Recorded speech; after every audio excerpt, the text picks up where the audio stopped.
ठीक है, आप सब लोग जितने लोग भी ये जूम में पे जुड़े हैं, सब लोग को प्रभु यीशु मसीह के नाम में जय मसीह की। आइए हम लोग को परमेश्वर का वचन ध्यान करने से पहले हम छोटा सा प्रार्थना करेंगे, फिर हम वचन में जाएंगे। प्रभु धन्यवाद देते पिता आज के दिन के लिए, आज के सुंदर दिन जो सुंदर समय दिया इसके लिए धन्यवाद देते प्रभु। प्रार्थना करते हैं आज के दिन में प्रभु जो भी वचन हो प्रभु जी आपके पवित्र आत्मा के द्वारा बातचीत करने के लिए प्रभु आप मदद कर, वचन को समझ करके सुन करके उसके अनुसार जीवन बिताने के लिए मदद कर प्रभु। और पिता प्रार्थना करते हैं जो भाई बहन लोग जुड़े हैं और जो लोग नहीं जुड़े उनको भी जुड़ने के लिए मदद कर प्रभु, ताकि सभी लोग आपके पवित्र वचन को ध्यान करके सुन करके उसके अनुसार जीवन बिताने के लिए और जीवन में लागू करके चलने के लिए मदद करें प्रभु। धन्यवाद देते हैं सारे विषय को आपके हाथ में देते हुए प्रार्थना प्रभु यीशु मसीह के नाम से मांगते हैं, आमीन। ठीक है, आज हम लोग देखेंगे भजन संहिता 62 अध्याय 62 1 से लेकर के 12 तक। हम लोग 62 अध्याय हम लोग यहाँ पे देख सकते हैं। आज का जो थीम है मेन है यहाँ पे है सामर्थी परमेश्वर हमारा शरण स्थान है, यानी mighty God is our refuge. यानी परमेश्वर क्या है, जो सामर्थी परमेश्वर है, जो भजन संहिता 62 में यहाँ पे हम लोग देख सकते हैं। यहाँ को 62 अध्याय को यहाँ पे दाऊद लिख रहा है और परमेश्वर को दाऊद यहाँ पे जो बता रहा है कि परमेश्वर लिख रहा है और बोल रहा है कि जो सामर्थी परमेश्वर क्या है, मेरा हमारा हम सब लोग का क्या है, शरण स्थान है। यानी हर समय में हर वक्त में वो क्या करता है, कुछ भी समस्या हो उसके जीवन में, कुछ भी आता है, वो किसी मनुष्य के ऊपर भरोसा ना करके किसके ऊपर, परमेश्वर के ऊपर भरोसा लेकर परमेश्वर को अपना शरण स्थान मान करके क्या करता है, परमेश्वर के पास क्या करता है, दाऊद जाता है। तो इसलिए दाऊद यहाँ पे बता रहा है कि जो परमेश्वर है, जो सामर्थी परमेश्वर है, हमारा क्या है, शरण स्थान है। इसलिए यहाँ पे इंग्लिश में भी बोल रहा है mighty God is our refuge, यानी परमेश्वर हमारा शरण स्थान है। तो यहाँ पे दाऊद कहने का अर्थ कि खाली दाऊद कहीं नहीं, हमारा आपका यहाँ पे जितने भी लोग हैं, हम सब का क्या है, परमेश्वर क्या है, शरण स्थान है। जब कठिन समस्या में, कठिन दिक्कत में कोई भी नहीं मिलता तो हम लोग क्या करते हैं, परमेश्वर के पास से हमको जाना पड़ता है। इसलिए दाऊद भी यहाँ पे लिख रहा है कि हम जब समस्या में होते हैं, कोई नहीं मिलता है, इसलिए मैं परमेश्वर के पास जाता हूँ। इसलिए परमेश्वर क्या कर रहा है, शरण स्थान क्या करता है, दाऊद मानता है। हम लोग पहला पॉइंट हम यहाँ पे देखेंगे, जब हम लोग वर्ष 1-2 पढ़ेंगे तो यहाँ पे दाऊद परमेश्वर को बता रहा है, दाऊद का परमेश्वर के ऊपर क्या है, भरोसा। एक अपने भरोसा, एक विश्वास को दाऊद क्या करता है, परमेश्वर के ऊपर जता रहा है। उसका भरोसा, उसका विश्वास परमेश्वर के ऊपर कितना है। हर कठिन समस्या में, हर कठिन समय में उसका भरोसा, एक विश्वास क्या है, एक चट्टान की तरह है। कुछ भी हो जाए लेकिन उसका जो विश्वास है, जो उसका भरोसा है, कभी नहीं टलने वाला है। तो हमारा और आपका भी भरोसा, विश्वास परमेश्वर की तरह हमेशा एक चट्टान की तरह क्या होना चाहिए, एकदम गढ़, एकदम मजबूत होना चाहिए। कुछ भी हो जाए, कहीं भी हो जाए, कैसे भी हो जाए, लेकिन जैसे यहाँ पे दाऊद का भरोसा परमेश्वर के ऊपर है, एकदम एकदम मजबूत है, चट्टान की तरह टिका है, उसी प्रकार हमारा और आपका भी भरोसा परमेश्वर के ऊपर क्या होना चाहिए, हमेशा बना रहना चाहिए। जैसे दाऊद अपने कठिन समय में, जैसे राजा शाऊल उसको मारने के लिए भी वो सोच रहा था, कुछ समस्या आ रहा था, कुछ भी कर रहा था, लेकिन वो क्या कर रहा है, इसलिए परमेश्वर को अपना शरण स्थान मान करके क्या कर रहा है, दाऊद परमेश्वर के ऊपर पूरे मन से क्या कर रहा है, भरोसा कर रहा है, विश्वास कर रहा है।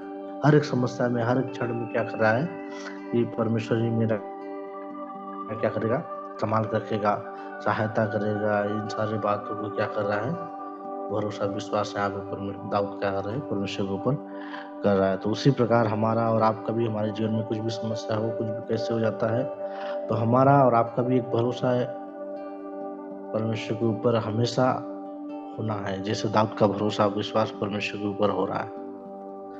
हम लोग यहाँ पे दूसरा पॉइंट देखते हैं, अधर्मियों का उपद्रव धर्मियों पर नहीं चलता। यहाँ पे 3 से 5 तक पढ़ेंगे तो यहाँ पे दाऊद के बारे में देखते हैं, जो दाऊद को घात लगाते हैं, जो दाऊद को मारने के लिए उसका पीछा करते हैं। जैसे कि राजा शाऊल सामने से नहीं लेकिन पीछे से क्या करते हैं, वार करता है, कुछ न कुछ बहाना बना करके। सामने से वो दिखाता है शाऊल को कि मैं प्रेम करता हूँ, लेकिन वो क्या करता है, पीछे से मारने के लिए वो क्या करता है, कुछ न कुछ योजना बनाता है। जब हम लोग पहला शमूएल 23 अध्याय का 15 से 18 तक पढ़ेंगे तो ये घटना को हम लोग वहाँ पे क्या कर सकते हैं, देख सकते हैं।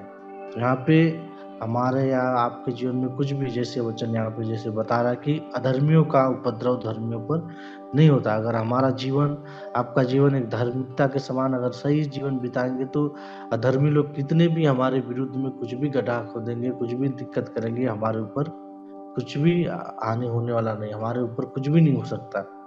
इसलिए यहाँ पे हमारा विश्वास, जैसे यहाँ पे अगर पहला शमूएल 23 का 15 से 18 पढ़ेंगे, वो घटना को देख सकते हैं जब राजा दाऊद बार बार क्या करता है, योजना बनाता है क्या करने के लिए, राजा शमूएल योजना बनाता है दाऊद को क्या करने के लिए, मारने के लिए। तो हम लोग वहाँ पे ये घटना को देख सकते हैं। इसलिए वचन बता रहा कि जितने भी अधर्मी लोग हैं, जितने भी अधर्मी लोग उपद्रव करते हैं धर्मी के ऊपर, क्या होता है, कुछ भी नहीं होता, सफल नहीं हो पाता है। वो लोग क्या करते हैं, हार जाते हैं, क्योंकि परमेश्वर के विरुद्ध में, परमेश्वर के दास के विरुद्ध में, परमेश्वर के लोगों के विरुद्ध में जो कोई भी योजना बनाते हैं उनका कुछ भी सफल नहीं होता है, उनका सब कुछ निष्फल हो जाता है। इसलिए कोई हमारे जीवन में कोई भी हमारे विरुद्ध में, अगर हम धार्मिकता से जीवन बिता रहे हैं, परमेश्वर के साथ हमारा अच्छा रिश्ता है, अच्छा संबंध है, परमेश्वर के साथ हमारा दाऊद की तरह भरोसा है, अगर धार्मिकता का जीवन बिता रहे थे, कोई भी अधर्मी व्यक्ति कोई भी हो, अगर हमारे ऊपर कुछ भी करता है या कुछ भी कर दे तो हमको हानि होने वाला नहीं है। अगर हम धार्मिकता से जीवन बिता रहे हैं, सही से प्रभु के वचनों पर, प्रभु की राहों पर, परमेश्वर का ध्यान करके, धार्मिकता से जीवन बिता करके जीवन बिता रहे, चल रहे, तो अधर्मी कुछ भी हमारे लिए करे, कुछ भी गड्ढा खोदे, लेकिन वो क्या करेंगे, उसमें आप ही गिरेंगे, वो हमारे ऊपर क्या हो जाएगा, कुछ भी हानि होने वाला नहीं है। अगर हम लोग जब एस्तर का पुस्तक पढ़ेंगे तो वहाँ पे भी हम लोग एक घटना को वहाँ पे देख सकते हैं। जो हामान होता है ना, मोर्देखाई के विषय में एक योजना बनाता है, फांसी का खंभा तैयार करता है, लेकिन वो क्या होता है, लास्ट में वो फांसी का खंभा जो खुद तैयार किया होता है हामान मोर्देखाई के लिए, उसी हामान को लास्ट में वो फांसी का फंदा उसी को लगता है। इसलिए जो भी अधर्मी हमारे विरुद्ध में जो कुछ भी करता है, परमेश्वर क्या करता है, धर्मियों के ऊपर सफल होने नहीं देता है। इसलिए इस वचन के अनुसार, इस कहानी के अनुसार भी हम लोग अपने जीवन को बिता सकते, देख सकते कि कुछ भी योजना बनाए हमारे ऊपर सफल नहीं होगा। इसलिए हम लोग अपना जीवन वचन ऐसे चलते रहेंगे तो कुछ भी योजना जो भी हमारे विरोध में खड़ी है बनाएंगे, सफल नहीं होगा। और हम लोग तीसरा पॉइंट यहाँ पे देखते हैं, दाऊद का विश्वास चट्टान की तरह। 6 से 8 तक जब पढ़ेंगे तो इसमें हम लोग इस बात को देख सकते हैं कि दाऊद परमेश्वर को एक चट्टान मान लेता है। चट्टान मतलब एक नींव, घर का दीवार, जब घर का दीवार शुरू से बनता है तो पूरा पिलर वगैरह सब कुछ दे के इतना मजबूती से बनता है ताकि 2 फ्लोर 3 फ्लोर 4 फ्लोर क्या होता है, वो घर बनते ही जाता है, बनते ही जाता, तो उसको कोई गिरा नहीं सकता, हिला नहीं सकता है। तो इसलिए दाऊद किसी बालू के समान अपने विश्वास को नहीं बता रहा है, किसी दूसरे के समान, और सचमुच में बोल रहा है कि सचमुच में मेरा परमेश्वर क्या है, मेरा जो उसके ऊपर भरोसा है, जो कुछ भी है उसका विश्वास एक चट्टान की तरह वो दर्शा रहा है कि मैं चट्टान की तरह परमेश्वर के ऊपर भरोसा रखा हूँ, विश्वास रखा हूँ, वो मेरा गढ़ है, मैं क्या करूँगा, नहीं डगमगाऊंगा, मैं नहीं गिरूंगा, मेरा उद्धार परमेश्वर है, मेरा मुझे परमेश्वर बचाने वाला है, और परमेश्वर मेरा शरण स्थान है। यानी सारे विषय को क्या करता है दाऊद, यानी एक बात में बोलता है, परमेश्वर पे एकदम पूरा मजबूती से पूरा एकदम विश्वास रख लेता है। मेरा विश्वास क्या है, चट्टान की तरह है, मैं परमेश्वर को छोड़ करके किसी इधर उधर में क्या करूँगा, किसी के पास भी नहीं जाऊँगा, किसी मनुष्य के पास भी नहीं जाऊँगा, मैं परमेश्वर के पास जाऊँगा। शायद हमारे और आपके जीवन में अगर कुछ समस्या आता है तो हम लोग परमेश्वर को छोड़ करके पहले हम लोग क्या करते हैं, मनुष्य के पास जाते हैं कि कहाँ से मदद मिलेगा, यहाँ वहाँ फोन घुमाते हैं, जैसे कुछ भी कहीं से सहायता मिल जाए, लेकिन कहीं से भी नहीं मिलता है, तो फिर हम लास्ट में परमेश्वर के पास आते हैं। लेकिन यहाँ पे दाऊद बोला है कि मेरा परमेश्वर के ऊपर भरोसा है, और वो अपने बता रहा है कि, और दाऊद बोला कि मेरा विश्वास क्या है, परमेश्वर के ऊपर क्या है, चट्टान की तरह है। तो हमारा भरोसा, हमारा विश्वास परमेश्वर के ऊपर चट्टान की तरह होना है। पहले कुछ भी समस्या हमारे जीवन में कुछ भी आता है, पहले हमको परमेश्वर के पास जाना है, परमेश्वर से प्रार्थना करना है, परमेश्वर से बोलना है, जो भी हमारी जरूरत हो, जो कुछ भी परमेश्वर के पास जाना है, बोलना है, नहीं परमेश्वर ही क्या करेगा, उसको पूरा करेगा। एक विश्वास, एक भरोसा के साथ हर एक कठिन समय में शायद कोई मदद नहीं कर सकता है, किसी के पास नहीं हो सकता है, लेकिन परमेश्वर हमको क्या करेगा, जरूर सहायता करने वाला परमेश्वर क्या करेगा, मदद करेगा। तो यहाँ पे दाऊद का भरोसा एक चट्टान की तरह है, उस बात को यहाँ पे दाऊद क्या कर रहा है, बता रहा है। उसी प्रकार हमारा और आपका भी भरोसा परमेश्वर ऊपर चट्टान की तरह, जो कभी हिलने वाला नहीं है, कभी डगमगाने वाला नहीं है, उसके अनुसार हमारा और आपका भी भरोसा परमेश्वर के ऊपर होना है। और हम लोग चौथा पॉइंट देखें, यहाँ पे अधर्मियों का चाल चलन के बारे में दाऊद बता रहा है कि वो लोग कैसे चलते हैं। वो बता रहा है कि अधर्मियों के बारे में वो लोग क्या करते हैं कि वो जो अस्थाई, वो क्या है, बड़े ही मिथ्या लोग हैं। और बता रहा है कि बहुत ही क्या होते हैं, हल्के निकलते हैं तौल में। जो अधर्मी जीवन बिताते हैं वो क्या होते हैं, सब के सब हल्के निकलते हैं। और बता रहा है वो सब के सब सांस से भी हल्के हैं, हवा से भी हल्के हैं। अब जब हम लोग भजन संहिता 1 अध्याय पढ़ेंगे तो वहां पे अधर्मियों के बारे में बता रहा है, दुष्ट लोग के बारे में बता रहा है। वो लोग क्या है, एक भूसी के समान है। बता रहा है कि पवन से भूसी के समान है, वो उनका कोई ठिकाना नहीं रखता है। एक जगह से उड़ाएंगे तो दूसरे जगह क्या करेंगे, चले जाएंगे। जो अधर्मी व्यक्ति है, जो दुष्ट व्यक्ति है, वो अदालत में भी स्थिर नहीं रहते हैं। इस बात को भजन संहिता जो हम 1 में पढ़ेंगे तो उसमें हम लोग अधर्मी व्यक्ति के बारे में वहां पे देख सकते हैं। तो यहाँ पे दाऊद अधर्मियों का, उनका चाल चलन, वो कैसे होते हैं, उनका व्यवहार कैसे होता है, इस बात को यहाँ पे दाऊद क्या कर रहा है, 9-10 में यहाँ पे बता रहा है। वो क्या करते हैं, कुछ भी एकदम मन उनका क्या था, संपत्ति, मन, जो कुछ भी है वो क्या करते हैं, इसलिए बता रहा है दाऊद का अधर्मियों का चाल चलन कैसा होता है। वो भूसी के समान हल्के होते हैं, अदालत में भी नहीं रह सकते हैं, उनका कहीं ठिकाना नहीं होता है, सांस से भी हल्के होते हैं, यानी कहीं ना कहीं क्या करते हैं, उड़ जाएंगे, दूसरे जगह चले जाएंगे, उनका कोई ठिकाना नहीं है। लेकिन जो धर्मी व्यक्ति है उसका ठिकाना रहता है। धर्मी व्यक्ति क्या कर देगा, परमेश्वर के सामने उसका अच्छा रिश्ता रहेगा, अच्छा से जीवन बिताएगा। लेकिन अधर्मी व्यक्ति क्या है, उसका जीवन ऐसे ही सांस से भी हल्का है, उनका कोई ठिकाना नहीं है। तो यहाँ पे दाऊद क्या कर रहा है, ये बात को भी यहाँ पे जिक्र कर रहा है कि मेरा विश्वास, मेरा भरोसा भी परमेश्वर की तरह, और परमेश्वर और चट्टान की तरह, और अधर्मी व्यक्ति का उनका चाल चलन क्या होता है, हमेशा मुझे मारने के लिए, घात करने के लिए कुछ न कुछ समस्या ला करके। तो यहाँ पे दाऊद यहाँ पे इस बात का भी जिक्र कर रहा है। और अगला 5वां पॉइंट हम लोग यहाँ पे देखते हैं। यहाँ पे परमेश्वर का न्याय के बारे में परमेश्वर बता रहा है। तो दाऊद बोला है परमेश्वर का न्याय कि परमेश्वर क्या करेगा, आप और हम जैसा जीवन बिताएंगे, हर एक जन जैसा अपना जीवन बिताता है, परमेश्वर क्या करेगा, उसके कर्मों के अनुसार, उसके कामों के अनुसार परमेश्वर क्या करेगा, उनको प्रतिफल देगा।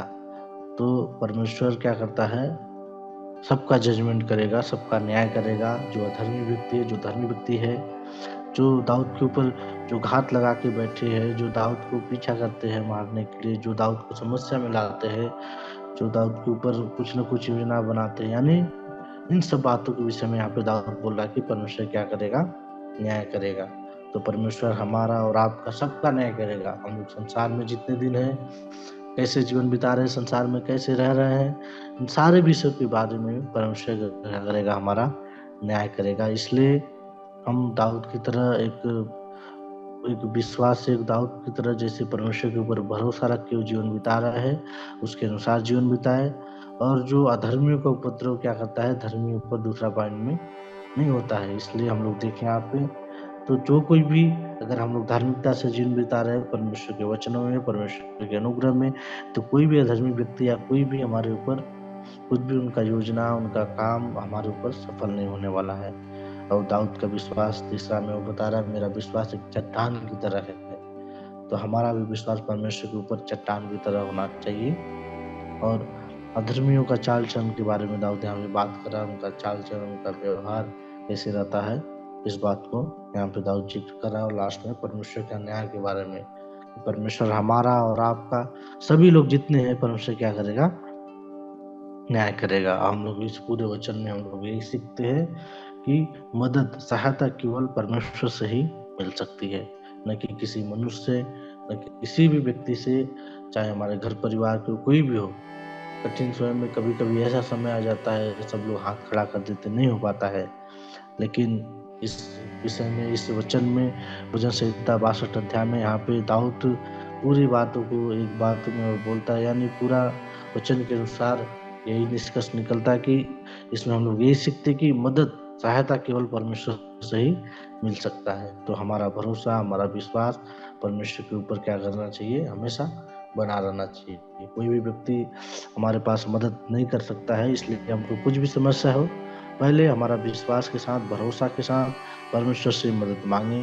परमेश्वर ही मदद क्या करेगा, देगा और हमारा सहायता करेगा। जैसे दाऊद बोल रहा है कि परमेश्वर क्या है, सामर्थ्य परमेश्वर हमारा सरल स्थान है, यानी कुछ भी हो हम लोग परमेश्वर के पास पहले जाए, वही हमारा सरल स्थान है, वही हमको अपने शरण में लेने वाला है, अपना जगह देने वाला है, और हमको अपने पंखों की तरह क्या करेगा, परमेश्वर ही छिपाने वाला है। इसलिए कुछ भी समस्या में पहले मदद परमेश्वर से मांगे, परमेश्वर से ही हमको मदद और सहायता क्या करता है, मिलता है। इस बात को यहाँ पे दाऊद वचन में बता रहा है। इसलिए सामर्थ्य परमेश्वर हमारा, आपका, हम सभी लोग का क्या है, सरल स्थान। इस वचन में परमेश्वर क्या करें, आशीष करें। और अगला समय में मंजू सर को देना चाहिए। Okay, thank you brother. परमेश्वर को बहुत ऐसा आशीष करें। हम आकर प्रार्थना करेंगे, सभी आंखें बंद कीजिएगा।